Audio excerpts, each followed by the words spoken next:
हमने मराठा रिजर्वेशन के ताल्लुक से पूरे महाराष्ट्र के अंदर जो मोर्चे निकाले गए थे उससे भी हमने एक प्रेरणा ली है।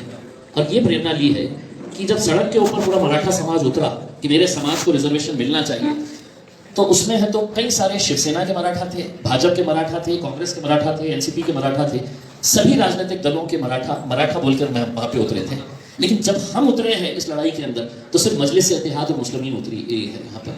तो कहाँ है वो कांग्रेस के मुसलमान, कहाँ है वो राष्ट्रवादी के मुसलमान? या तुमको सिर्फ है तो उनके तलवे चाटने की पड़ी है, तुमको सिर्फ अपने छोटे ओहदे चाहिए उसका कौम के लिए, तुम कभी भी समाज के लिए आ नहीं सकते। हमने रिटर्न के अंदर उनको पत्र दिए और आजिजी की उनसे, हमने विनती की उनसे कि आप लोग भी आइए इसके अंदर शामिल होइएगा करके एक मरतबा। लेकिन किसी ने भी इसका कहीं पर भी कोई प्रतिसाद नहीं दिया कि हम भी आना चाहते हैं एक मुद्दे के ऊपर। Press the bell icon on the YouTube app and never miss another update. Mumbai के अंदर ऐलान किया है, आने वाले मुंबई के जो विंटर सेशन है वहाँ पे भी मोर्चा निकाला जाएगा, भव्य मोर्चा निकाला जाएगा और तीव्र आंदोलन, आप इसको इस ताल्लुक से पूरे महाराष्ट्र के अंदर हम ये आंदोलन चलाएंगे।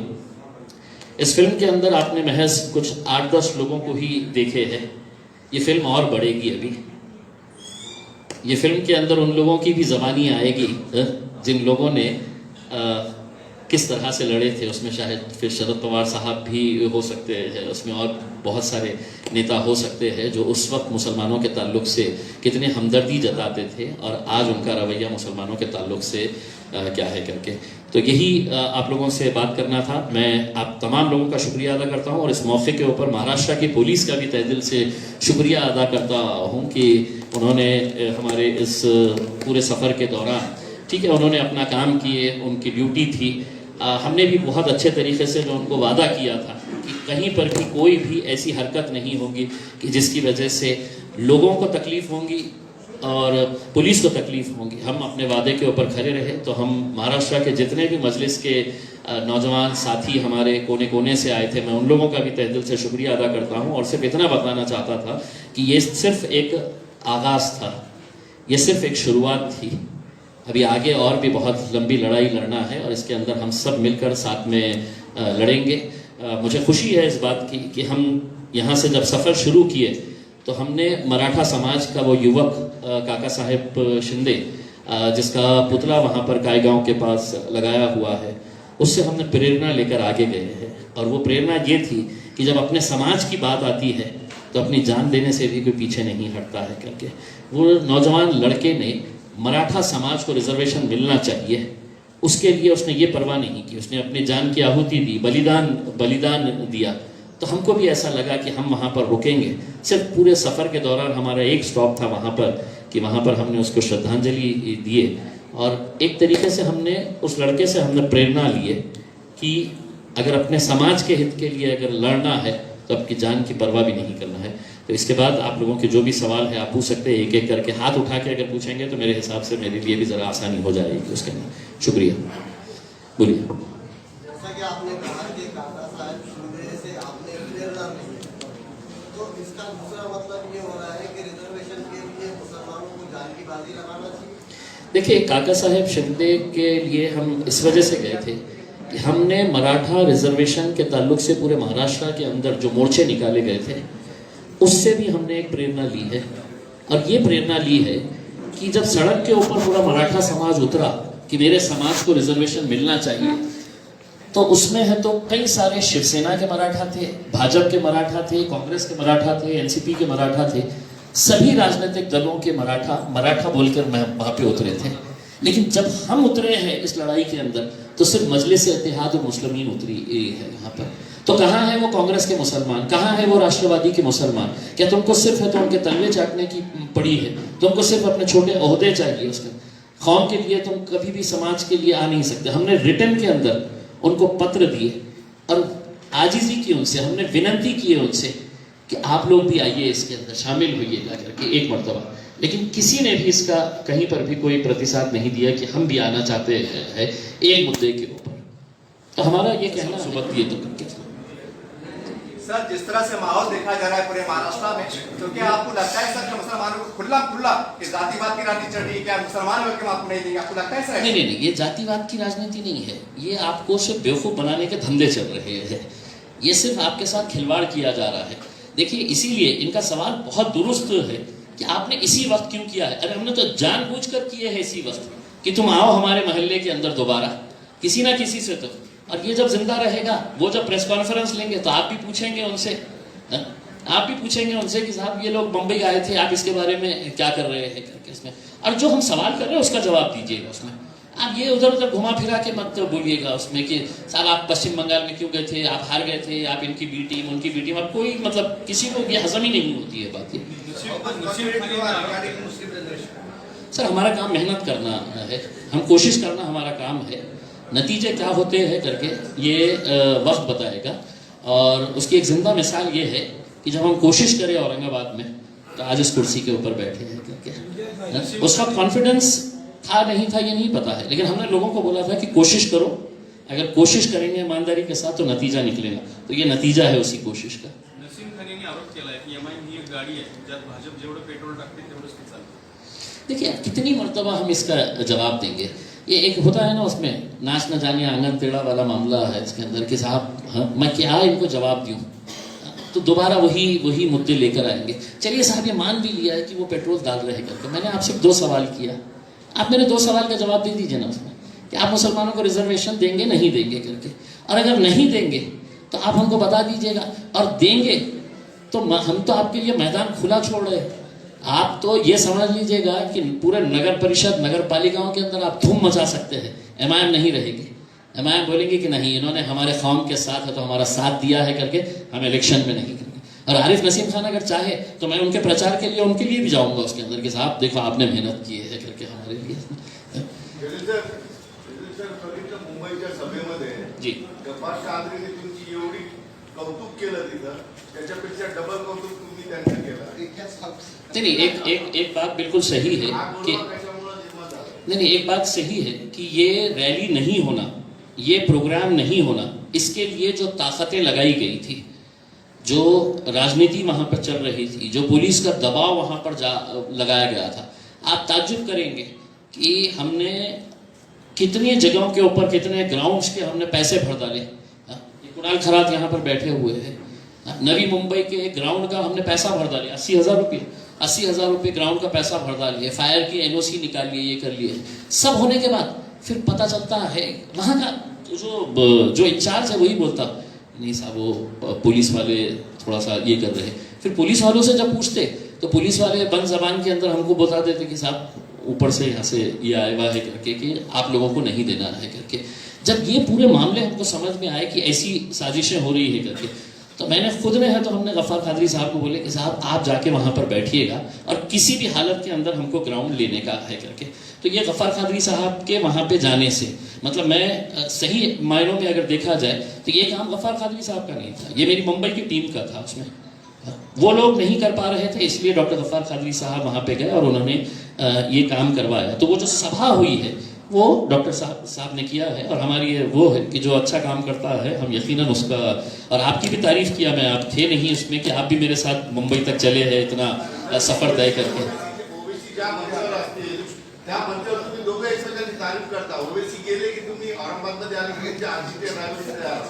देखिए सिद्धार्थ भाई, मतलब राजनीति के अंदर मतभेद हो सकते हैं, इसमें कोई ये नहीं है।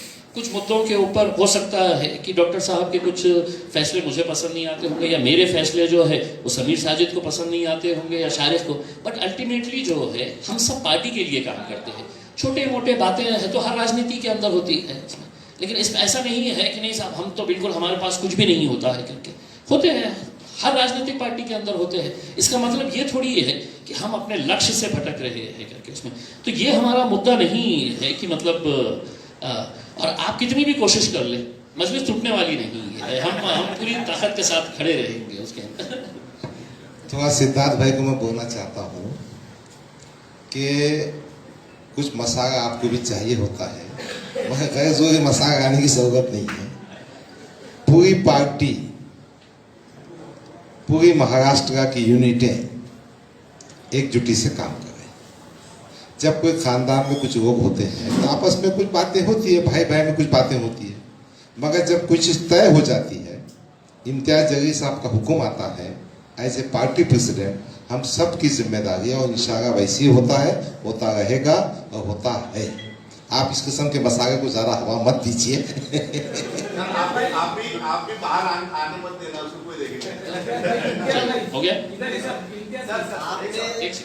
आपने एक सेकंड, जिसका हो गया है हाँ, बोलिए बोले सर। माझा प्रश्न पहिला आणि शेवटचा, तुम्ही मुंबईमध्ये जे बॉम्ब फोडला त्या बॉम्बमुळे मुख्यमंत्र्यांनी तात्काळ बैठक घ्यावी यासाठी काँग्रेस राष्ट्रवादीचे नेते प्रयत्न करत आहे। आज किंवा उद्या बैठक होणार आहे, तुमच्या बॉम्ब फोडल्यामुळे हा परिणाम झाला का? काय है कि जो पर्यंत तुम्ही प्रेशर टाकणार नहीं, देखिए मैं जाने से पहले हमारे नौजवानों को ये कहता था कि जिंदा है तो जिंदा रहने का सबूत देना पड़ेगा। हाँ, हम नौजवानों को ये बात कहते थे कि अपने वजूद का एहसास दिलाना पड़ेगा कि साहब हम भी रहते हैं इस राज्य के अंदर, हमारी भी एक पहचान है, हम इस देश के अंदर रहने वाले, हमारे साथ ये नाइंसाफ़ी क्यों हो रही है क्योंकि इसमें तो यकीनन ये प्रेशर के बाद अगर वो ले रहे हैं तो बहुत अच्छी बात है, लेकिन बैठकें बहुत हो चुकी है।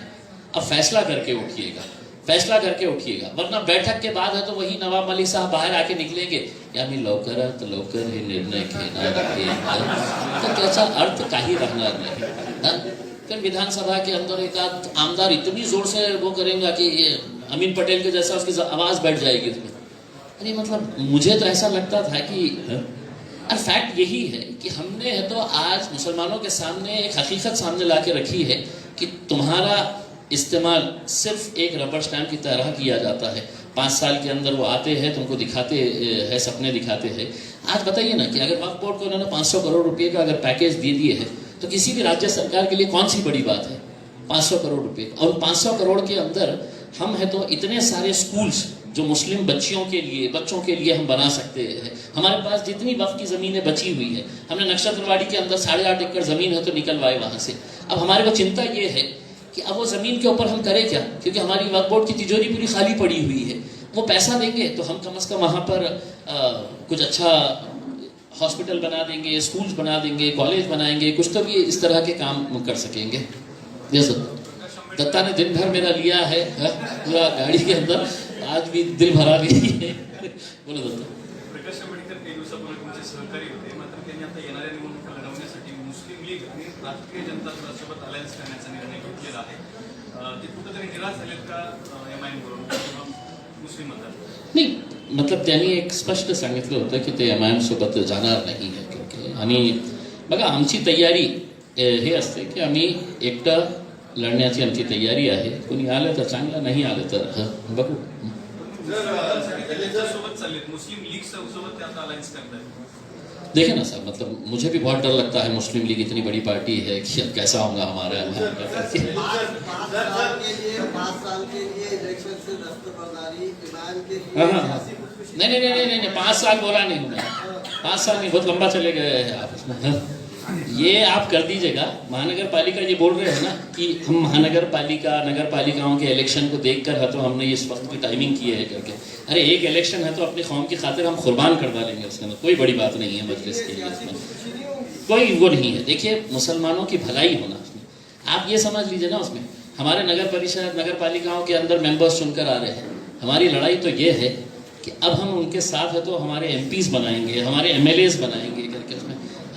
ये जो है ये एक छोटी सी अगर कुर्बानी हमको देना पड़ा कि चलो भाई हम सौदा कर रहे हैं इनके साथ कि तुम हमको ये दो हम तुमको वो देते हैं करके, देखते हैं कितना उनको पड़ता है करके उसमें, इससे भी बौखला जाएंगे वो। आज नरेंद्र मोदी जो इव्हेंट चालू आहे सगळ्या भारतामध्ये लाईव्हली बघितलं जातं, काय प्रतिक्रिया देईल राजकीय व्यक्तिमत्व किसका म्हणजे समज विश्वनाथ मंदिरातील जे आता घाटाचं लोकार्पण मुख्यमंत्री देवेंद्र फडणवीस करतात, सकाळपासून ते आतापर्यंत सगळे लाईव्हली चालू आहे, त्याच्यावर बरेच राजकीय मतमतांतरे होतात, तर हे एमआयएम काय त्याच्याकडे कसं बघतंय केदारनाथच्या नंतर आहे? नहीं देखिए, ये हमारे को कोई ऐसा अचानक ये ऐसा हो गया है और इसके ऊपर हमको बहुत अचंभा हो रहा है कि ये कैसा निकल के आ गया। हमको 200% इस बात का यकीन था कि चुनाव के अंदर जब भी भारतीय जनता पार्टी कमज़ोर नज़र आती है, हारने की कगार के ऊपर नज़र आती है। उनको ये उनके सर्वे के अंदर आ जाता है, आरएसएस वाले जब उनका सर्वे करते हैं कि नहीं योगी बाबा तू तो गयो, तो जब ये मामला सामने आ जाता है तो वो क्या करते हैं कि दोबारा हिंदू मुस्लिम दंगा फसाद कैसा किया जा सकता है करके फिर कोई तो भी एक आध मंदिर का इशू निकाला जाता है, वो मंदिर को इतना प्ले अप किया जाता है। तो ये सब चीज़ें जो है ये एक सोची समझी स्ट्रैटेजी के तहत होता है। लेकिन मुझे एक खुशी इस बात की है कि मुसलमान समाज अब, और thanks to barrister Asaduddin Owaisi साहब, मुसलमानों का जो नौजवान लड़का उसका कभी भी इलेक्शन के अंदर दिलचस्पी नहीं होती थी, आज उनकी वजह से ये है कि हमारा छोटे से छोटा अगर कोई लड़का है ना, वो पूरा उसको इलेक्शन के ताल्लुक से डेमोक्रेसी के अंदर मेरा क्या रोल होना चाहिए, मैंने क्यों है तो एक ताकत बनकर खड़े रहना चाहिए, ये चीज़ है तो अब मुसलमानों के अंदर असदुद्दीन अवैसी साहब ने पैदा कर दी है। तो अब ये है कि अब ये जितनी भी हरकतें होती हैं, और सबसे ज़्यादा इस्तेमाल तो मीडिया का ही किया जाता है उसमें, कि हम जब पूछेंगे उनसे कि मोदी जी पेट्रोल का क्या हुआ है करके, तो बोले नहीं मैं मथुरा में मंदिर बनाने वाला हूँ करके। हम जब महंगाई के बारे में बात करेंगे तो उन्होंने तो कहीं तो भी बोले बाबरी मस्जिद तैयार, जो उनकी राम मंदिर तैयार होने वाली है करके। तो ये सब चीज़ें जो है ये लोगों को बहकाने के लिए, और रात का एजेंडा फिक्स होता है उससे। एक सेकंड लढाई लढताय आणि विरोधी पक्ष नेता म्हणून एक भाजप सुद्धा सगळ्या सरकारच्या विरोधात आहे, तर मुस्लिम आरक्षणासाठी जसं तुम्ही सगळ्या पक्षांना यामध्ये तर भाजपला सुद्धा तुम्ही आमंत्रण देणार नाही, भाजपला देण्याचं कारण हे नाही की भाजपला मुसलमानांशी काही देणं घेणं नाही। अगर इस मुल्क के अंदर मुसलमानों को सबसे पीछा कोई देखना चाहती है, सिर्फ मुसलमानों को परेशान करने का अगर किसी के पास सबसे बड़ा एजेंडा है तो वो भारतीय जनता पार्टी है। तो जिससे कुछ उम्मीद ही नहीं है उसके चौखट के ऊपर क्यों जाना है, हम इनके पास क्यों जा रहे हैं, हम क्यों मांग रहे हैं। आपने एक बात सुनी होगी आज के स्टेटमेंट के अंदर, ये जो मुंबई के क्या नाम है मिनिस्टर साहब, आरिफ नसीम खान साहब, तो उन्होंने क्या कहा है कि भारतीय जनता पार्टी, जब ये दो आमदार थे तो भारतीय जनता पार्टी से के टाइम के ऊपर आपने ये मांग क्यों नहीं रखी। तो मैंने, मेरा भाषण जो था ना वो डाला नहीं था इसमें, उसको ऐड किए हमने। मैं बोला ये उसी वक्त का है जब देवेंद्र फडणवीस साहब मुख्यमंत्री बैठे थे, और उस वक्त भी मैंने पोल आपकी खोला था, क्योंकि मैंने उनसे नहीं मांगा, मैंने उनको ये बोले नहीं, मैंने तो उनको बोला कि तुम 15 साल हुकूमत में थे, 15 साल तुम क्या सो रहे थे कि सत्ता तुम्हारी चले गई, बीजेपी आ गई, शिवसेना आ गई, तो बोले अब जो जल्दी से दो मुसलमानों को। तुम क्या कर रहे थे 15 साल? सच्चर कमीशन की रिपोर्ट कब आई है? महमूदुर रहमान कमीशन की रिपोर्ट कौन से साल में आई थी? रंगनाथ मिश्रा कमीशन की रिपोर्ट। तो हमारे को ये है कि साहब रिजर्वेशन चाहिए ना, अपन ऐसा करेंगे एक कमीशन बना देंगे, तो वो कमीशन है तो 2 साल लेता है, फिर उसकी रिपोर्ट आती है, वो रिपोर्ट टेबल करे तक है तो उनके सरकार निकल। तो ऐसे कमीशन के ऊपर कमीशन, कमीशन के ऊपर कमीशन बनाते जाओ, और मुसलमानों को सिर्फ आश्वासन देते रहो कि भैया होने वाला है करके। जिसने नहीं पूछा है वो पूछ लीजिए। फिरोज भाई, आम्ही सीडी तैयार करणार आहे, हम इसके पूरे सीडीज तैयार करने वाले हैं, और हाँ इनकी धुलाई करो रे, हाँ तो ये हम सीडीज बना के हम अलग अलग इलाकों के अंदर ये सब बताने वाले हैं। और अब आपने पूछ ही लिया है तो बता देता हूँ, ये हमारी सीरीज की पहली वीडियो है, और 2 वीडियोस तैयार हो रहे हैं, तो पूरी तैयारी के साथ आने वाले